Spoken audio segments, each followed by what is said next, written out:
Good morning students. मैं health care trainer Arvind Tiwari आप लोगों को कक्षा 12वीं का फर्स्ट यूनिट का फर्स्ट चैप्टर प्रलेखन का पढ़ाऊँगा, है ना। फर्स्ट चैप्टर में है प्रलेखन का को मेंटेन करना, प्रलेखन को कैसे आप रिकॉर्ड को मेंटेन करेंगे, है ना।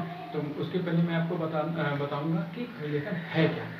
प्रलेखन वह होता है, प्रलेखन में अभिक्रियात्मक का मूल्यांकन, निदानात्मक, उपचारात्मक का वैधानिक चिकित्सा रिकॉर्ड का लिखित डेटा होता है, जिसमें आप मरीज की सभी चिकित्सा संबंधी रिकॉर्ड को लिखेंगे। मरीज कब भर्ती हुआ है, उसका क्या चिकित्सा दिया गया है, क्या उपचार किया गया है और कब हमारे अस्पताल में मरीज आया है, वो सारी चीज़ों का वैधानिक रिकॉर्ड होता है, जिसे हम प्रलेखन कहते हैं, है ना। तो प्रलेखन के कुछ नियम होते हैं, प्रलेखन के कुछ उद्देश्य होते हैं, वो मैं आपको बताता हूँ। प्रलेखन का पहला उद्देश्य है कि रोगी जब हमारे अस्पताल में आया है तो हम उसका सबसे पहले क्या कार्य करते हैं, उसके साथ हम क्या फॉलो किया जाता है।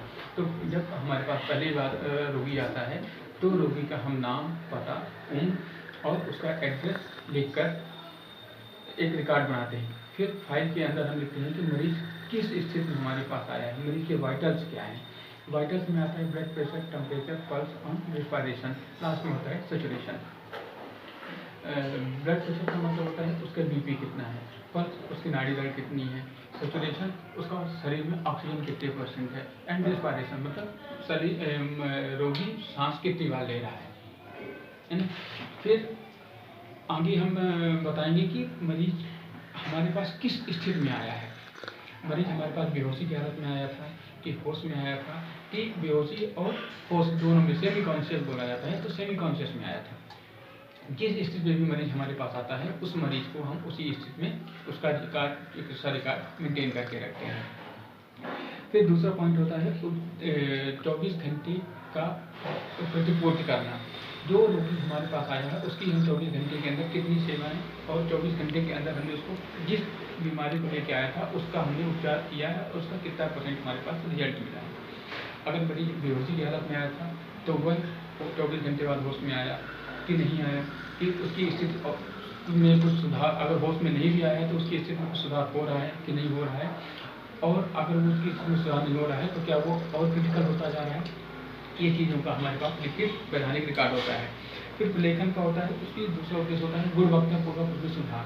उसमें हम और अगर हमारे पास मरीज आया है उसके हम सुधार नहीं कर पा रहे हैं तो उसमें हम और क्या अलग से कुछ ट्रीटमेंट ऐड किया जा सकता है, जिसके कारण उसको जो नॉर्मल उसका ट्रीटमेंट चल रहा था जिस बीमारी के साथ, उसमें हम कुछ सपोर्टिव ट्रीटमेंट और चालू करते हैं जिसके कारण उसके शरीर के जो भी वाइटल्स हैं वो अच्छे से कार्य करना शुरू कर दें और उसकी ये अंतर अभिक्रियाएँ जो होती हैं, ब्लड का इन्फेक्शन वगैरह होता है वो सुचारू रूप से स्थित हो जाए, है ना। अगला पॉइंट होता है प्रलेखन के देश में प्रतिपूर्ति को प्रोत्साहित करना, डॉक्यूमेंटेशन करना।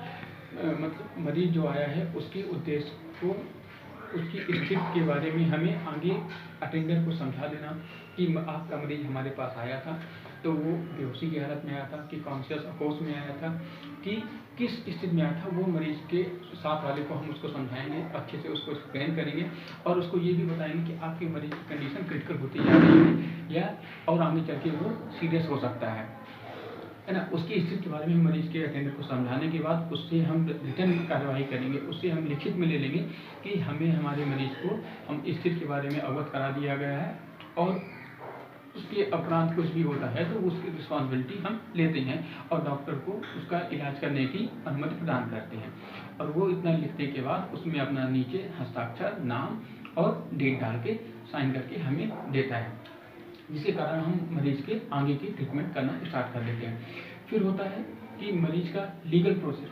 लीगल प्रोसेस में हम उसमें क्या क्या चीज़ों का ऐड कर सकते हैं कि मरीज आया है तो हम उसमें सारी चीज़ों का उसका विवरण लेके, उसका हिस्ट्री लेके, उसका आगे का ट्रीटमेंट हम करना स्टार्ट कर देते हैं।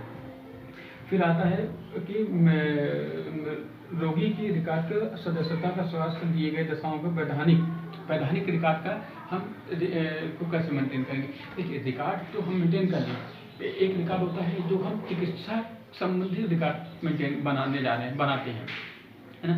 उसमें मरीज को हम जो ट्रीटमेंट दिया जा रहा है वो चीज़ें का विवरण लिखते हैं।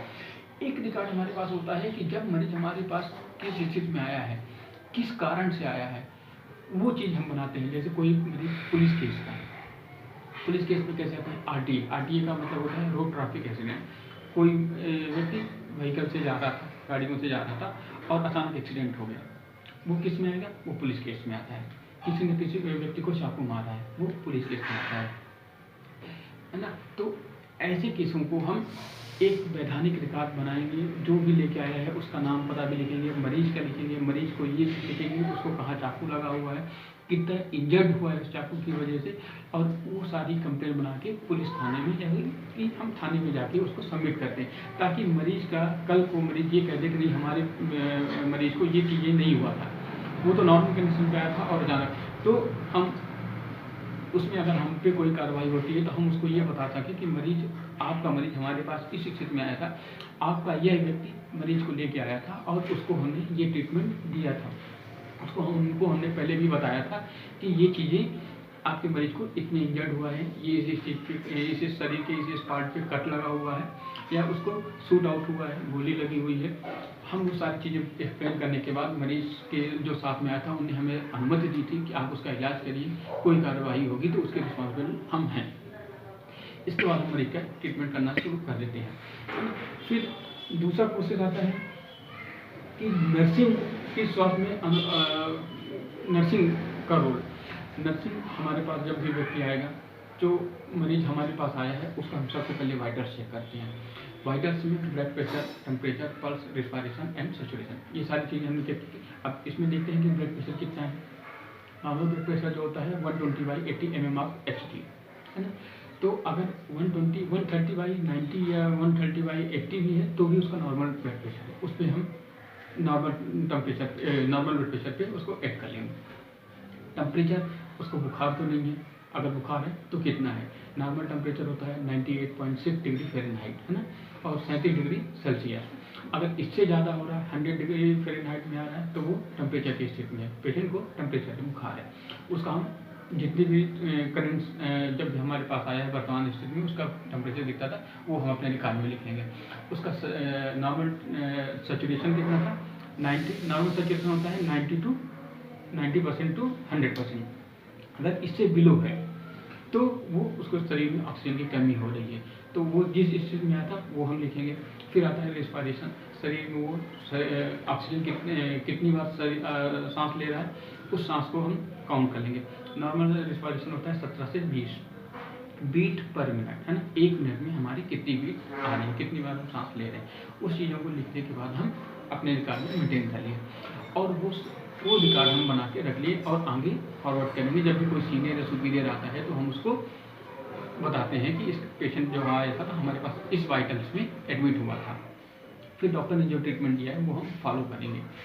फिर नर्सिंग का एक रोल और होता है कि जो हम मरीज का ट्रीटमेंट किया है, जैसे डॉक्टर ने एडवाइस कर दिया उसको ये एंटीबायोटिक देनी है ना, उसको फ्रोमेक्स देना है या सेप्रोक्सोन देना है, जो भी एंटीबायोटिक देना है, एनाल्जेसिक में, दर्द पेन किलर में जो देना है, एंटासिड में जो गैस में देना है, वो जो देना है वो हमें टाइम मेंटेन करके टाइम टू टाइम उसको लिख के, जैसे BD दिया है, TDS देना है, QID देना है या OD देना है, तो वो उसके ट्रीटमेंट के सामने उसको हम लिख के और आगे बना के रख लेते हैं और उस पर राइट कर टिक कर देते हैं कि ये इतने बजे हमने इस मरीज को ये चीज़ें, ये इंजेक्शन या ये ट्रीटमेंट दे दिया है। उसके उपरांत जो हमारे पास व्यक्ति आया, हमारी ड्यूटी थी 7 से 2। 7 से 2 बजे के बाद जब हमारी ड्यूटी ख़त्म होती है और जो दूसरा पर्सन नर्सिंग स्टाफ हमारे ड्यूटी को ओवर लेने, चार्ज लेने आता है, तो हमने उसको ओवर में बताया कि इस व्यक्ति को हमने ये ट्रीटमेंट दे दिया है, आगे का ट्रीटमेंट इतने बजे का है, वो आपको देना है। त्रुटिवश या भूलवश हम उसे कोई चीज़ बताना भूल गए तो वो भी परेशान हुआ है कि डॉक्टर सुपीरियर सीनियर डॉक्टर आया, वो राउंड पे वो देखने लगा, तो उसने ये पूछ लिया कि ये इस मरीज का कितना, ये इंजेक्शन कितने बजे लगा था या इसका वाइटल्स कितना था। आपने ओवर चार्ज में वो बताना भूल गया, आपने भी नहीं पूछा जल्दबाजी में, है ना।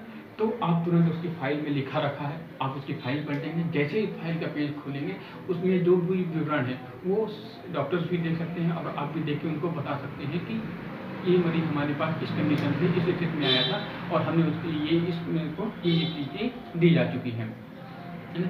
उसके उपरांत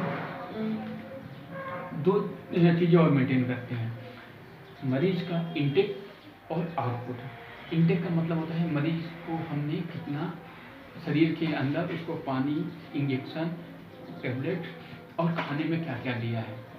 पेपर में 2 चार्ट बनाएंगे, एक इंटेक का, एक आउटपुट का। तो इंटेक में जितना भी हमने उसको दिया, जैसे हमने 100 ml वाटर दिया, तो हम उसमें लिख देंगे 100 ml वाटर, कितने बजे दिया वो टाइम लिख देंगे। फिर 2 घंटे बाद हमने उसको दूध दिया, फिर 100 ml दिया या 50 ml दिया, वो हम उसको काउंट कर देंगे, उसमें रिकॉर्ड में लिख के रख दिया। 24 घंटे में फिर उसका एनालिसिस होता है या 6 घंटे में उसका एनालिसिस होता है, उसको काउंट किया जाता है कि इसको हमने इतने ml या इतने लीटर इंटेक दिया है। तो उसके उपरांत उसका आउटपुट, अगर इंटेक हमने उसको 1 लीटर दिया है तो कम से कम उसका आउटपुट जो है वो 500 ml, है ना, या आधा लीटर या 500 ml उसका आउटपुट आना चाहिए। तो ये इससे ये होता है कि उसका रीनल अच्छा काम कर रहा है, उसकी किडनी जो है वो अच्छे से काम कर रही है, उसको एक्सेप्ट कर रहा है ना, उसकी बीमारी में धीरे धीरे सुधार भी हो रहा है। और अगर हम इंटेक देते गए और आउटपुट नहीं आ रहा है तो उसको हार्ट में लोड पड़ता है, तो उससे उसका जो शरीर की क्रियाएँ हैं, उसका हार्ट बीट है वो बढ़ जाएगा या घट जाएगा, धीरे धीरे उसकी सामान्य स्थिति और असामान्यता की ओर जाता है। तो ये तो हो गई हमारे नर्सिंग का रिकॉर्ड मेंटेन करना। फिर आता है जीडीए की। जीडीए का सामान्य रूप है, यहाँ पे जीडीए का है कि जो मरीज आया है उसके रिकॉर्ड का रख रखाव करना, उसकी चिकित्सा डेटा को लिखना, और उसके उपरांत उसको हम जिस भी बेड में शिफ्ट किया है उसके क्या क्या हमने केयर की है वो हमें भी लिख के रखना होता है, ताकि हम मरीज कोई भी हमसे आता है, किसी से नर्सिंग स्टाफ गया है, उसी तरह हमें भी कोई चार्ज लेने आया है तो वो देख के भी पढ़ सकता है और बता सकता है कि इसको ये चीज़ें ये केयरिंग की गई हैं, है ना। फिर आता है रोगी का रिकॉर्ड एवं रजिस्टर रिपोर्ट के आंकड़े। आंकड़े क्या कहते हैं? आंकड़े का मतलब हो गया कि रोगी का जो रिकॉर्ड, जो स्थिति में हमने देखा कि 2 दिन पहले हमारे मरीज का आउटपुट कम था, है ना, तो आज हम देखेंगे कि हमने उसको ये एंटीबायोटिक दी, उसका आउटपुट कम करने के लिए या फिर आउटपुट बढ़ाने के लिए हमने ये चीज़ें दिया था, ये और एंटीबायोटिक ऐड किया। उसको बढ़ाने के लिए हमारे पास जो रिकॉर्ड था कि उसका 200 ml आ रहा था, तो आज दूसरे दिन उसका 24 घंटे बाद उसका क्या आंकड़ा है, वो बढ़ा कि घटा। तो वो हो जाता है एक महत्वपूर्ण रिकॉर्ड को हमें और मेंटेन करके लिख लिया, वो हमारे चिकित्सा रिकॉर्ड के आंकड़े में आ गया। फिर रोगी की राष्ट्रीय स्तर या एवं अंतर्राष्ट्रीय सेवाओं का योजना का क्रियान्वयन करना।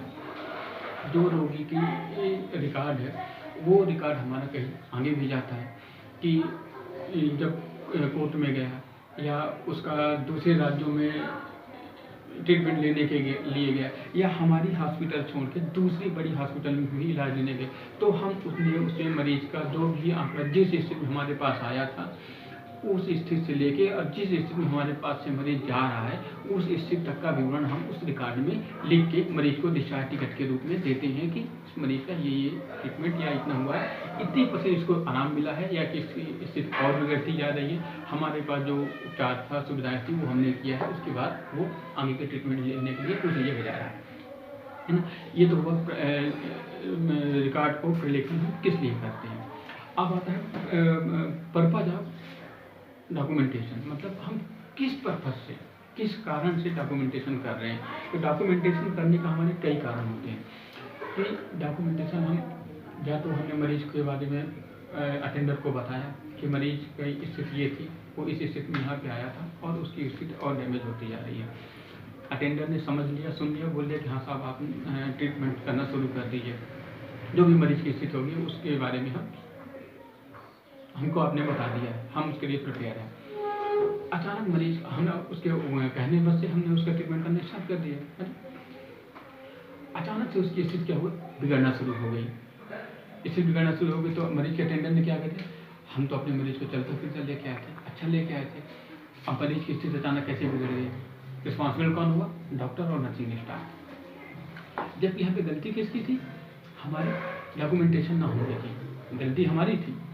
तो उन्हीं चीज़ों से हम सुधार करने के लिए क्या किया, हमने डॉक्यूमेंटेशन को कंप्लीट कर लिया। जो चीज़ें हमने मरीज के अटेंडर को एक्सप्लेन किया कि इस मरीज की स्थिति हमारे पास आया था, उसका ब्लड प्रेशर बढ़ा था, उसका टेम्परेचर, उसको बुखार था, उसको वो सांस नहीं ले पा रहा था, या उसके शरीर में ऑक्सीजन की कमी हो रही थी, वो सारी चीज़ें हम मरीज के अटेंडर को एक्सप्लेन किए, उससे हमने रिटर्न में लिखवाया, उसके हस्ताक्षर करवाएं, डेट डलवाई और अंगूठा लगवा के हमने अपने पास से काट के तौर पर लिख लिया। उसने हमें ओरली ना करके रिटर्न में हमें अनुमति दे दी। अब हम मरीज की स्थिति में सुधार करने के लिए उसका इलाज करना शुरू करते हैं, प्रारंभ कर देते हैं। अब अगर कुछ भी होता है तो कल को पुलिस केस में जाता है वो, है कि हमारे मरीज की स्थिति अच्छी थी और अचानक से वो स्थिति उसकी बिगड़ गई, तो ये हॉस्पिटल स्टाफ की या डॉक्टर की लापरवाही के बाद। ऐसा नहीं है, हमने मरीज के अटेंडर को सारा बताया, वो चीज़ें समझाई, इसके बाद से मरीज की स्थिति बिगड़ी है तो इसके बारे में भी हमने मरीज के अटेंडर को बताया हुआ है। फिर दूसरा है कम्युनिकेशन। कम्युनिकेशन में हम मरीज कम्युनिकेशन आप पहले भी संचार कौशल में पढ़ चुके हैं। तो कम्युनिकेशन जो होता है हमारे विचारों का आदान प्रदान करना, है ना। हमने जो सोचा है, हमने जो देखा है, जो है वो हम एक व्यक्ति से दूसरे व्यक्ति को बता रहे हैं, दैट इज कम्युनिकेशन, है ना। अब कम्युनिकेशन में भी हमने उसको ओरली तो बता दिया, तो कम्युनिकेशन भी कई तरह के होते हैं ना, ओरल होता है, मौखिक हो गया, रिटर्न में हो गया। तो हम जो चीज़ हमने उसको बताई है वही चीज़ हम अपने पास लिख के रखेंगे, है ना। तो हमारे विचारों का आदान प्रदान मौखिक हुआ और हमने वैधानिक रूप से उस विकास को लिख के भी रख लिया, ठीक है। फिर क्वालिटी एंश्योर, उस डॉक्यूमेंट को हम क्वालिटी, अपने हॉस्पिटल की क्वालिटी और मरीज की क्वालिटी को और मरीज के स्वास्थ्य को सुधार करने की स्थिति में हम उस डॉक्यूमेंट को कितना बेहतर बना सकते हैं। मरीज की एक एक घंटे की स्थिति को हम डॉक्यूमेंटेशन में करते हैं, है ना। उसको हमने लिख दिया कि मरीज की ये स्थिति थी, मरीज ने अभी इतने बजे खाना खाया, मरीज को हमने इतने बजे ट्रीटमेंट दिया, मरीज को हमने इतने बजे न्यूज़पेपर दिया या उसको सिटिंग पोजीशन पे लाया, उसको बैठी हुई स्थिति पे किया। तो ये हमने उसको उसकी क्वालिटी मरीज को और उसकी स्वास्थ्य को बेहतर बनाने के लिए, है ना, उस पर हम जितना मूवमेंट करेंगे, जितना उसको अच्छा मोल्डिंग देंगे, वो उसके स्वास्थ्य के लिए लाभदायक होगा। फिर अगला आता है लीगल अकाउंटेबिलिटी, मतलब मरीज अगर आया है तो उसका लीगल अकाउंटेबिलिटी में हम क्या क्या कर सकते हैं, उसका हम लीगल प्रोसेस क्या करेंगे। उसका सबसे पहले मरीज आया है तो हम उसका पहले ही हमने आपको बताया है कि हमारे पास मरीज जिस स्थिति में आया है उस स्थिति को हम उस पर विवरण देंगे। फिर मरीज का नाम, पता, वो मेल है कि फीमेल है, उसका सेक्स लिखेंगे। इसके बाद किस डेट को आया है, डेट ऑफ एडमिशन लिखेंगे। फिर मरीज का हम देखते हैं कि blood pressure, temperature, pulse, respiration, जो हमने आपको बता दिया है कि कितना नॉर्मल होता है। फिर दूसरी चीज़ उसका फिजिकल एग्जामिनेशन करेंगे, शरीर में उसको कट कहाँ लगे हुए हैं, क्या इंजर्ड है, अगर फ्रैक्चर है तो शरीर में किस पार्ट पे फ्रैक्चर है ना। तो उसका हेड टू टो, मतलब सर से लेकर पैर तक का पूरा ऑब्जर्वेशन अपने हाथों से टच करके उसको देखेंगे, है ना, पलटेंगे, समझेंगे, और इसके बाद फिर हम उसका इलाज करना प्रारंभ कर देते हैं। तो ये हमारे किस में आता है, लीगल प्रोसेस जो होता है वो हम उस पर कर रहे हैं। फिर रिसर्च, जो हमने मरीज का ट्रीटमेंट किया या मरीज को जो बीमारी है वो बीमारी किस वजह से हो रही है, शरीर में उसकी क्या इम्बैलेंस हो रहा है जिसकी वजह से ये बीमारियां उसको हो रही हैं। जैसे उसको लीवर इन्फेक्शन हो रहा है, तो लीवर इन्फेक्शन ऐसा क्या खा रहा है या क्या पानी पी रहा है, किस वजह से उसको लीवर इन्फेक्शन हुआ है, गलत ट्रीटमेंट लिया है ना। तो ये सारी चीज़ें हम उसको देखेंगे। रीनल फेलियर में गया तो मरीज रीनल फेलियर में कैसे गया, उसका ब्लड प्रेशर, बीपी हाई हुआ कि उसका बीपी नॉर्मल था तो भी उसने ट्रीटमेंट लिया, उसको मलेरिया का बुखार नहीं था फिर उसने मलेरिया का ट्रीटमेंट लिया, उससे उसका किडनी डैमेज हुआ। तो वो चीज़ें हम उसको रिसर्च करेंगे, देखेंगे कि किस वजह से आया है, देन उसके बाद हम उसका ट्रीटमेंट, उसको निर्धारण करने का, उसका उपचार करना प्रारंभ करते हैं। फिर आता है डायग्नोस्टिक एंड थेरेपी। डायग्नोस्टिक, जिस भी कारण मरीज हमारे पास आया है उसका हम डायग्नोसिस बनाएंगे कि मरीज को बिना डायग्नोसिस के हम कैसे चलेंगे, है ना। तो डायग्नोसिस बनाने के लिए हम मरीज का पूरा ऑब्जर्वेशन कर लिया, उसका ब्लड इन्वेस्टिगेशन करा लिया, तो हमें पता चल गया कि मरीज को ये बीमारी है ना। रीनल फेलियर में मरीज को ब्लड प्रेशर भी बढ़ता है, तो हाइपरटेंसिव प्लस रीनल फेलियर। तो जो उसका डायग्नोसिस है, इस पर्टिकुलर इस बीमारी के लिए मरीज हमारे पास आया है, तो वो डायग्नोसिस बनाने के बाद हम उसका उस डायग्नोसिस के हिसाब से उसका ट्रीटमेंट करना प्रारंभ कर देते हैं। फिर आता है असेसमेंट। असेसमेंट में होगा कि जितना भी ट्रीटमेंट हमने दिया है अभी तक, हमने जो मरीज हमारे पास जिस स्थिति में आया था उससे उसको कितना बेहतर, कितना % उसको आराम मिला है, वो हमारा होता है असेसमेंट, है ना। तो ये हम उसको जो ट्रीटमेंट कर रहे हैं या कि जितनी जो आगे हम देना है, वो सारी चीज़ों का हम एक असेसमेंट बना लेते हैं। फिर आता है मरीज का हम कोई भी ट्रीटमेंट देने के पहले उसका प्लानिंग कैसे करेंगे, हेल्थ केयर एंड प्लानिंग। तो मरीज जो स्थिति में हमारे पास आया वो तो हमने देख लिया, वो हमने अपने रिकॉर्ड में भी लिख लिया। तो अब ये आप उसको अपने आप में एनालाइज करिए कि हम इस मरीज का ये उपचार करने जा रहे हैं इस बीमारी का, तो उसके लिए हम क्या क्या कर सकते हैं। बिना प्लानिंग के तो कोई काम नहीं होता है ना। तो पहले हमें प्लानिंग करनी है कि मरीज का पहले अगर रीनल फेलियर में हम उसका रीनल को मजबूत करेंगे, है ना। वो उसको बेहतर, उसकी किडनी को सुधार में लाना कोशिश करेंगे। जब मरीज की किडनी में सुधार होना शुरू हो जाएगा, उसका खाना अच्छा हो जाएगा, तो उसकी जो सपोर्ट में और बीमारियाँ थी वो हमारे ठीक होना शुरू हो जाती हैं। तो हम कोई भी कार्य करने के लिए पहले उसकी प्लानिंग करते हैं, तो उस प्लानिंग के साथ ही आगे का कार्य करेंगे। फिर वाइटल एनालिसिस, सारी चीज़ों में हमारा मस्ट है हमारे वाइटल्स। अगर हमारा कोई भी वाइटल्स इम्बैलेंस है या नॉर्मल कंडीशन से बढ़ा हुआ है, नॉर्मल से हटा हुआ है, तो उसकी स्थिति में सुधार होने में समय लगेगा।